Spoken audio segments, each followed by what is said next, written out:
CM ರಾಜೀನಾಮೆಗೆ BJP ನಾಯಕರು ಆಗ್ರಹಿಸ್ತಾ ಇರುವಂತಹ ವಿಚಾರಕ್ಕೆ ಸಂಬಂಧಪಟ್ಟಂತೆ ವಿಧಾನಸೌಧದಲ್ಲಿ ಸಿಎಂ ಸಿದ್ದರಾಮಯ್ಯ ಅವರು ಈ ಬಗ್ಗೆ ತೀಕ್ಷ್ಣ ರೀತಿಯಲ್ಲಿ ಪ್ರತಿಕ್ರಿಯೆಯನ್ನ ಕೊಟ್ಟಿದ್ದಾರೆ.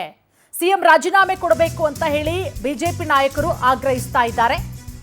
ಯಾಕಂದ್ರೆ ಯುದ್ಧ ಬೇಡ ಅನ್ನುವಂತ ಹೇಳಿಕೆಗಳನ್ನ ಕೊಟ್ಟಿದ್ರು.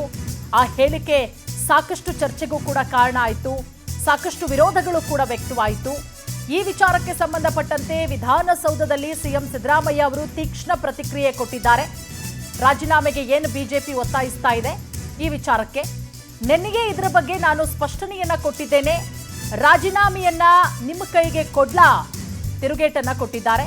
ಮೊದಲು ಅವರು ರಾಜೀನಾಮೆ ಕೊಡ್ಲಿ ತೀಕ್ಷ್ಣವಾಗಿ ಪ್ರತಿಕ್ರಿಯೆ ಕೊಟ್ಟಿದ್ದಾರೆ ಸಿಎಂ ಸಿದ್ದರಾಮಯ್ಯ ಅವರು.